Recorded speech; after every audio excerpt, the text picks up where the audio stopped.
नमस्कार, आप देख रहे हैं न्यूज 18 बिहार झारखंड और मैं हूं आपके साथ लक्ष्मी। रांची से बड़ी खबर मिल रही है। राहुल गांधी की चाईबासा कोर्ट में पेशी। देखिए, कोर्ट में सशरीर उपस्थित होंगे राहुल गांधी। राहुल की ओर से सरेंडर याचिका दाखिल होगी। चाईबासा कोर्ट ने राहुल गांधी के खिलाफ जारी किया था non bailable warrant. Jharkhand high court ने 6 अगस्त तक नॉन बेलेबल वारंट पर लगाई है रोक। आपको बता दें, सेक्शन 205 के तहत राहत की मांग वाली याचिका हाईकोर्ट में खारिज हो चुकी है। राहुल गांधी के अधिवक्ता की अंडरटेकिंग पर 10 जून को झारखंड हाईकोर्ट का फैसला था। राहुल गांधी के अधिवक्ता की अंडरटेकिंग पर 10 जून को झारखंड हाईकोर्ट का फैसला था और झारखंड हाईकोर्ट ने चाईबासा कोर्ट में सशरीर उपस्थित होने का आदेश दिया था। चाईबासा कोर्ट ने राहुल गांधी को सशरीर उपस्थित होने का आदेश दिया था और चाईबासा कोर्ट के फैसले के खिलाफ हाईकोर्ट पहुंचे थे राहुल गांधी। अमित शाह के खिलाफ राहुल गांधी की टिप्पणी का ये मामला है। इस मामले में प्रताप कुमार की ओर से चाईबासा कोर्ट में दर्ज शिकायतवाद पर सुनवाई हो रही है। तो 6 अगस्त तक नॉन बेलेबल वारंट पर रोक है। राहुल गांधी की आज पेशी होगी। हाईकोर्ट में राहत मांग याचिका खारिज हो गई थी और आपको बताते चलें कि 10 जून को हाईकोर्ट ने फैसला दिया था। तो चाईबासा कोर्ट में पेशी होगी। कोर्ट में सशरीर उपस्थित होने वाले हैं राहुल गांधी। राहुल गांधी की ओर से सरेंडर याचिका दाखिल होगी और आपको बताते चले, राहुल गांधी के खिलाफ जारी किया गया था नॉन बेलेबल वारंट। चाईबासा से ये खबर आप तक पहुंचा रहे हैं। राहुल गांधी की चाईबासा कोर्ट में पेशी होगी और पेशी को लेकर देखिए, सुरक्षा व्यवस्था कड़ी की गई है। कोर्ट परिसर और टाटा कॉलेज मैदान हेलीपैड क्षेत्र में सुरक्षा के पुख्ता इंतजाम है। कल शाम ही चाईबासा पहुंचे थे राहुल गांधी और राहुल गांधी के सुरक्षा के वहां इंतजाम किए गए थे। सुरक्षा अधिकारियों के साथ बैठक कर हेलीपैड का जायजा लिया। करीब 11 बजे चाईबासा कोर्ट पहुंचेंगे राहुल गांधी। राजेश ठाकुर और बंधु तिर्की चाईबासा कोर्ट पहुंचे। राहुल गांधी के पैरवीकार है राजेश ठाकुर। तो देखिए, सशरीर उपस्थित होने वाले हैं राहुल गांधी। आज राहुल गांधी की पेशी है और इसको लेकर आप देख रहे हैं यहाँ कोर्ट परिसर में सुबह से ही सुरक्षा व्यवस्था कड़ी कर दी गई है। अभी यहाँ पर राहुल गांधी का कारकेड जो चाईबासा के टाटा कॉलेज मैदान हेलीपैड से यहाँ तक पहुँचेगा, उसका रिहर्सल भी किया गया, रूट रिहर्सल भी किया गया। और यहाँ पर राहुल गांधी के जो सुरक्षा कर्मी हैं, जो सुरक्षा अधिकारी हैं, वे आकर अभी यहाँ पर सुरक्षा का जायजा भी ले रहे हैं। और सुबह से यहाँ पर सुरक्षा व्यवस्था काफ़ी कड़ी कर दी गई है।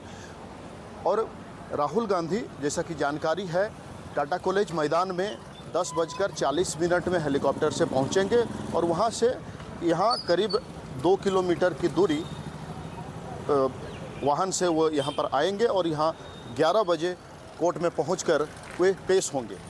चाईबासा कोर्ट के लिए भी आज का दिन इसलिए खास है क्योंकि यहाँ MP MLA कोर्ट में राज्य स्तर के नेता, विधायक, मंत्री यहाँ पेश होने आते रहे हैं, लेकिन पहली बार चाईबासा के MP MLA कोर्ट में एक राष्ट्रीय दल का, राष्ट्रीय स्तर का नेता, जो कि लोकसभा में नेता प्रतिपक्ष भी है, राहुल गांधी, वे पहली बार यहाँ पर पेश होने के लिए यहाँ पहुँच रहे हैं। और एक प्रमुख दल के जो एक बड़े नेता की अगर देखा जाए तो यहाँ पर पहली बार पेशी हो रही है।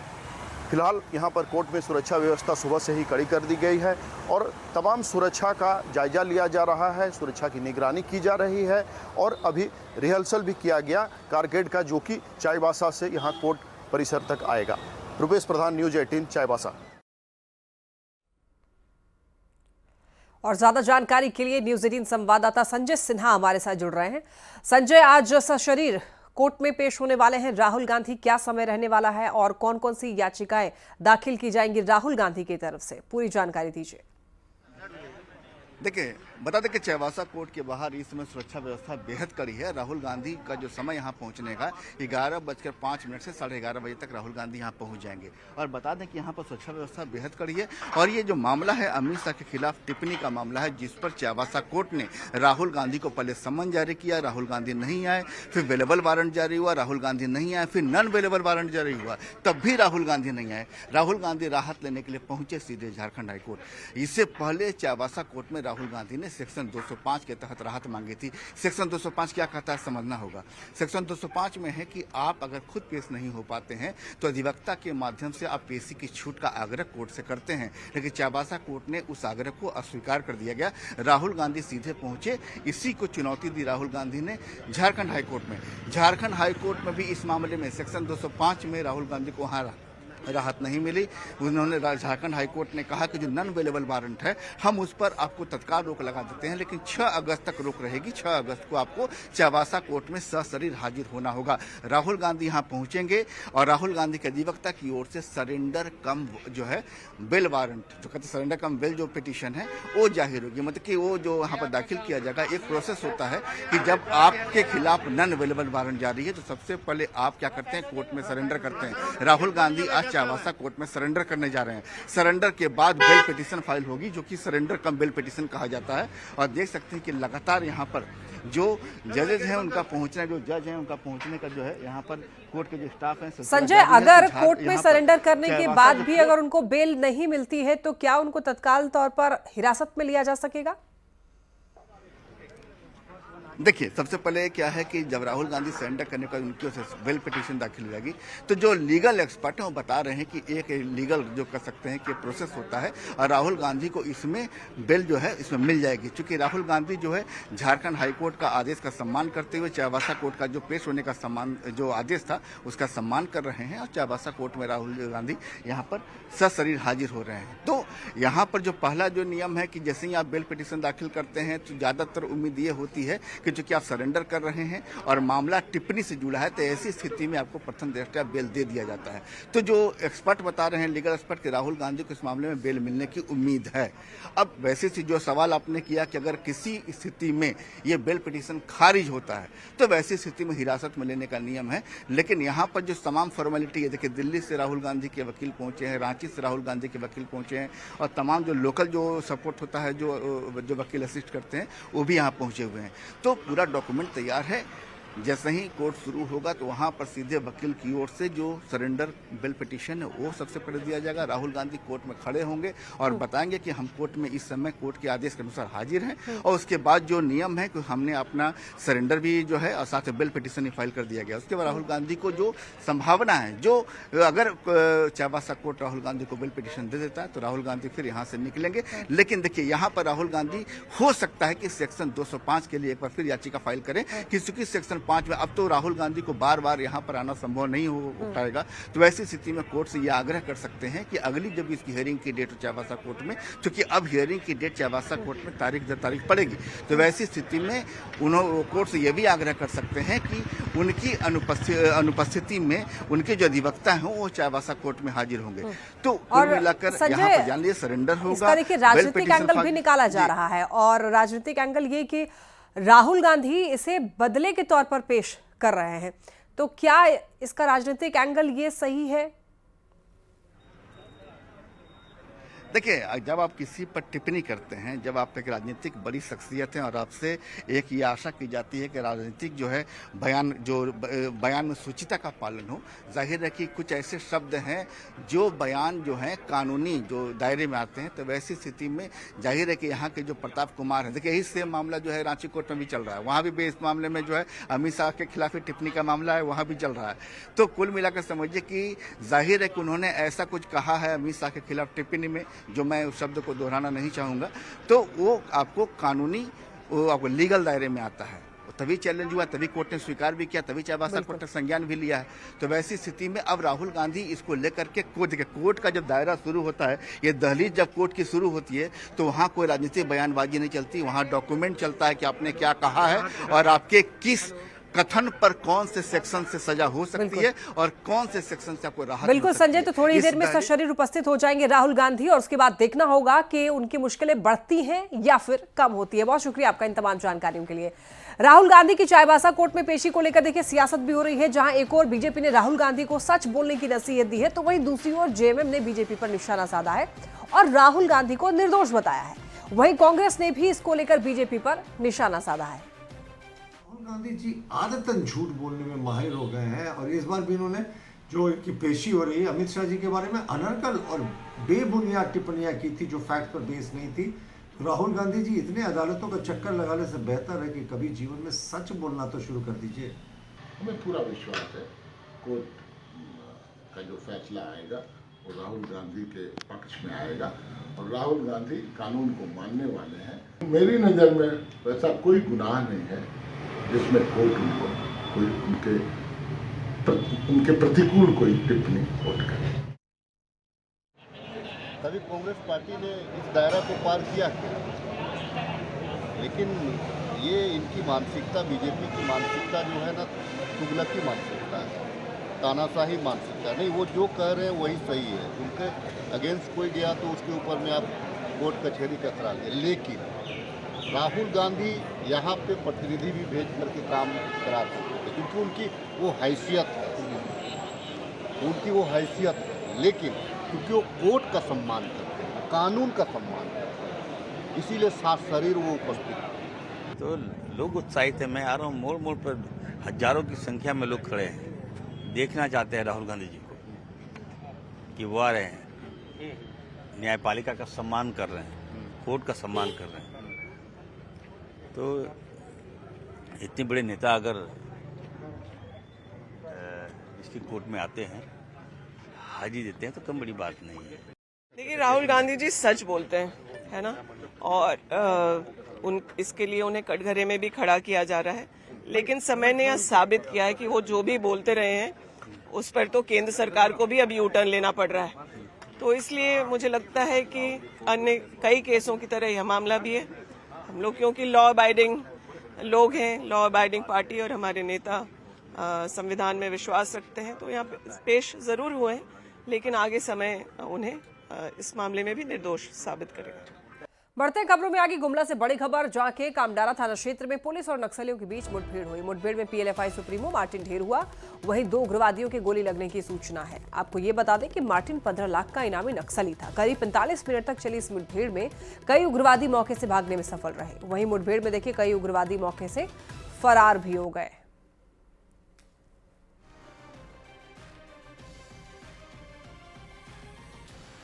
गुमला पुलिस को एक बड़ी सफलता मिली है, जहां पुलिस ने पीएलएफआई के सुप्रीमो मार्टिन केरकेट्टा, जिसके ऊपर सरकार ने 15 लाख रुपए का इनाम रखा था, उसे बीती देर रात पुलिस के साथ हुए मुठभेड़ में पुलिस ने मार गिराया। आपको बता दें, पुलिस को गुप्त सूचना मिली थी कि कामडारा थाना क्षेत्र के पारही के जंगलों में जो नक्सली संगठन, जो पीएलएफआई का दस्ता है, मार्टिन केरकेट्टा के नेतृत्व में किसी बड़ी घटना को अंजाम देने के उद्देश्य से जुटा है। उसी सूचना पे पुलिस के द्वारा जो स्पेशल टीम है नक्सल के लिए, उसके टीम के द्वारा मौके पर पहुंचा गया और पुलिस को देखते ही जो उग्रवादी है वो पुलिस पर फायरिंग कर दिया। आपको बता दें, आधा घंटा से करीब 45 मिनट के बीच में जो मुठभेड़ चली, और मुठभेड़ के बाद जो पीएलएफआई का सुप्रीमो है मार्टिन केरकेट्टा, उसे पुलिस ने मार गिराया। पुलिस ने उसके पास से एक पिस्टल बरामद की है। अब पूरे इलाके में पुलिस के द्वारा अभी सर्च अभियान चलाया जा रहा है। पुलिस को अंदेशा है कि कुछ और जो नक्सली है उनको भी गोली लगी है। हालांकि इसे पुलिस भी एक बड़ी उपलब्धि मान रही है। मार्टिन केरकेट्टा है, वो बताया जाता है कि 2000 के करीब से पीएलएफआई संगठन में सक्रिय रहा है और उसके ऊपर 100 से भी अधिक मामले दर्ज है। और पुलिस जो लगातार है अभी छापेमारी अभियान और सर्च अभियान मौके पर चला रही है। रुपेश कुमार भगत, न्यूज़ 18 गुमला। खबर चाईबासा से, जहां पर झारखंड ओडिशा सीमावर्ती क्षेत्र में चक्रधरपुर रेल मंडल के करमपदा रंगरा रेलखंड पर अभी तक ट्रेन का परिचालन शुरू नहीं हो सका है। भाकपा माओवादी ने रविवार को इस रूट पर 3 आईईडी विस्फोट किए थे। सीनियर डीसीएम आदित्य चौधरी के मुताबिक पुलिस और सुरक्षा बलों से मंगलवार शाम तक उस क्षेत्र में सुरक्षा क्लियरेंस नहीं मिला। दरअसल रविवार को हुए विस्फोट की घटना में एक रेलकर्मी की मौत के बाद रेलकर्मी भी भय के माहौल में है, जिससे मरम्मत का काम जल्द नहीं हो पा रहा है। तो करमपदा रंगरा रूट पर सेवा बाधित की खबर है। ज्यादा जानकारी देंगे न्यूज़ 18 संवाददाता रूपेश हमारे साथ जुड़ रहे हैं। रूपेश, देखिए खबर ये मिल रही है कि जहां पर विस्फोट हुआ था रेलवे ट्रैक पर, वहां पर अभी भी हालांकि डर का माहौल है। क्या स्थिति है वहां पर? जी, रविवार को जब विस्फोट की घटना हुई और विस्फोट की घटना में एक रेलकर्मी के मौत और दूसरे के घायल होने के बाद रेलकर्मी काफी वहां भय के माहौल में थे और वो सुदूर और सेंसिटिव एरिया है ही। तो इस और सुरक्षा बलों और पुलिस द्वारा वहां सिक्योरिटी क्लियरेंस उस क्षेत्र में रेलखंड में नहीं मिला था रेलवे को, जिसके कारण वहां मरम्मती नहीं हो पा रही थी और रेलकर्मी भी जाकर मरम्मती कार्य करने में असमर्थ थे या डर का माहौल बना हुआ था, जिसके कारण मरम्मती का कार्य नहीं हो पा रहा था। कल शाम को वहां पर पुलिस और सुरक्षा बलों द्वारा सिक्योरिटी क्लियरेंस रेलवे को दिया गया और उसके बाद अब वहां रेलवे ट्रैक को फिटनेस करने का काम किया जा रहा है। और उसके बाद उस रेलखंड में, जैसे वरीय पदाधिकारी रेलवे के बता रहे हैं कि उस पूरे रेलखंड की सुरक्षा की दृष्टि से जांच की जा रही है कि कहीं अन्य जगह भी और ऐसा कुछ मामला सामने नहीं आए। इसको लेकर अभी लेट हो रहा है और 3 दिनों से रविवार, सोमवार, मंगलवार 3 दिन वहां पर बंद रहा और आज प्रयास है कि कितनी जल्दी वहां पर रेलवे ट्रैक को दुरुस्त कर वहां पर रेल परिचालन शुरू हो सके। जी बिल्कुल रुपेश, और देखिए हाईली सेंसिटिव जो एरियाज हैं वहां पर अगर ऐसी घटना घट जाए तो जरूरत है बेहतर व्यवस्था की, ताकि वहां पर जो कर्मचारी हैं उनकी जान पर भी ना आए और काम भी हो जाए। जी बिल्कुल, उस क्षेत्र में जब पहली घटना सुबह हुई, रविवार की सुबह 6, साढ़े 6 बजे, उसके बाद कहीं ना कहीं सुरक्षा में थोड़ी चूक वहां सावधानी बरती नहीं गई, जिसके कारण कि करीब 10 बजे के आसपास फिर विस्फोट के चपेट में रेलकर्मी वहां पर आए और उसमें से दुर्भाग्यपूर्ण तरीके से एक रेलकर्मी की मौत हो गई और दूसरा जो रेलकर्मी घायल हुआ था उसका इलाज चल रहा है। हालांकि उसका स्थिति खतरे से बाहर है। तो उसके बाद से ही रेलकर्मी वहां सावधानी बरत रहे हैं, रेल अधिकारियों द्वारा भी सावधानी बरता जा रहा है और सुरक्षा क्लियरेंस नहीं मिलने के कारण वहां काम भी नहीं हो पा रहा था। लेकिन अब प्रयास है कि कितनी जल्दी वहां पर। ठीक है रुपेश, ये अच्छी बात है कि वहां पर अब स्थिति धीरे धीरे सामान्य हो रही है। बहुत धन्यवाद आपका इन तमाम जानकारियों के लिए। जमशेदपुर से बड़ी खबर, जहां पर एक युवक को देखिए बाइक सवार अपराधियों ने गोली मार दी। परसूडी थाना क्षेत्र के किताडीह की यह घटना है। गोलीबारी के बाद अफरा तफरी का माहौल रहा। आनन फानन में घायल रवि को टीएमएच अस्पताल में भर्ती कराया गया, जहां उसकी हालत नाजुक बनी हुई है। सूचना मिलते ही डीएसपी और थाना प्रभारी मौके पर पहुंचे और सीसीटीवी की सहायता लेते हुए जांच में जुट गए। जान मारने की नीयत से किए गए हमलों में गोली रवि के मुंह में लगी है। मौके से 4 खोखे बरामद किए गए। अभी तक हमलावर की पहचान नहीं हो सकी है। दुकान से घर आए तो देखिए लहूलुहान पड़ा हुआ था। तो वहाँ देखिए कि सभी कोई मुख्य दर्शक बन के देख रहा था। तो मानवता के नाते इसको हम उठाए और ले जा करके सबसे पहले ले जाके सदर लेके गए। वहाँ पास में ट्रीटमेंट हुआ। ट्रीटमेंट मैंने क्या बैंडेज वगैरह किए। वहाँ से वो लोग बोले कि टीएमएच लेके जाने और हम लोग वहाँ से डायरेक्ट यहाँ टीएमएच लेकर के आए। किताडीह में एक रवि यादव नाम के व्यक्ति की गोली मारने की सूचना प्राप्त हुई है।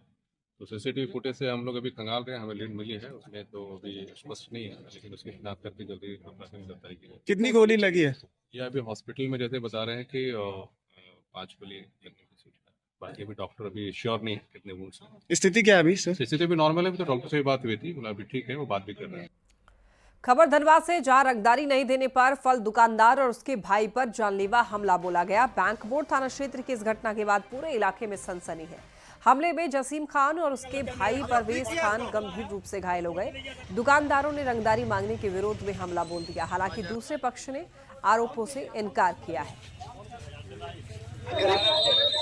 15-20 साल 1500 रुपया महीना देते हैं, नहीं देते हैं तो सब्जी लेता है, उस पर भी गाली गुप्ता करता है। कलाम मियाँ का बेटा तुमान और मंटी छोड़कर तो मरिए गया बेचारा। मोंटी कुरैशी, जब मेरा पापा को उसका बड़ा भाई मारा पीटा भी है। सुबह में धमकी देने के लिए मेरा घर तक पहुंचा। हम लोग टोटो चलाते, घर में नहीं थे सर। जैसे घर वो पहुंचा, भाभी से बदतमीजी किया, मारा पीटा। पापा को भी धमकी दे रहा कि केस करेगा, 7 दिन में छूट के आएंगे, फिर तेरे लोग को बताएंगे। लोग जुआ खिलाता है और मेरे शौहर इस खिलाफ में आवाज उठाया हुआ, इसी चीज का विवाद है। पहले चीकू मार्केट में जुआ खिलाता था, वहाँ पर भी मेरे शौहर आवाज उठाया तो वो लोग केस कर दिया। मेरे घर पे भी गोली चलवा दिया था इकबाल खान लोग मिलके अपने भगना से। और इसी के साथ इस बुलेटिन में इतना ही। खबरें लगातार जारी है, आप देखते रहिए न्यूज़ 18 बिहार झारखंड।